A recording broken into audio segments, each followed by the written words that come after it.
Tu veux grandir spirituellement, tu veux aller dans les hautes sphères en esprit, il faut d'abord commencer par nager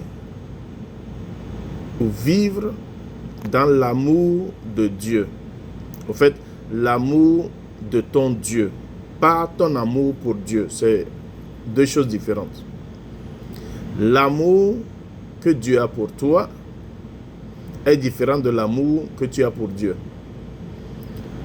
Prends l'amour que Dieu a pour toi et sois dans cet amour-là. Et cela va commencer par l'observation ou bien l'obéissance, la pratique du désir de ton Dieu. Jésus a dit dans Jean 14, « Celui qui m'aime garde mes commandements. » Celui qui garde mes commandements, c'est celui-là qui m'aime. Et Jean, dans son épître premier, l'a aussi dit, « Lorsque vous gardez les commandements de Dieu, vous l'aimez. » Parce que, par exemple, si vous aimez quelqu'un, vous allez tout faire pour obéir ou bien satisfaire la personne. Donc, ça doit commencer par la parole. Ça doit commencer par la parole.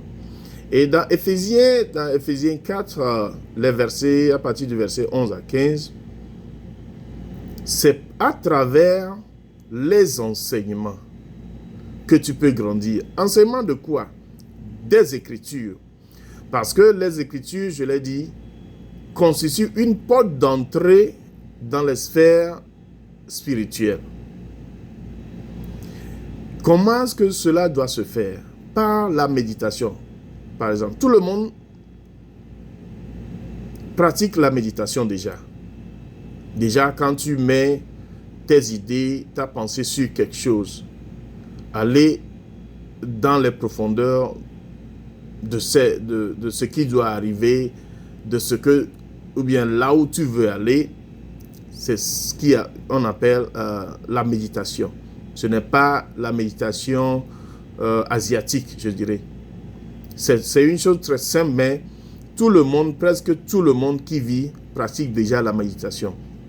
Maintenant, il va falloir que tu aies la connaissance de ce que les Écritures appellent méditation. Parce qu'il y a différentes sortes de méditation, il y a différentes sortes de niveaux de méditation aussi. Et c'est ça qui te permettra de grandir spirituellement. Et si tu veux grandir spirituellement, selon les étapes, il faut aller dans 1 Jean 2.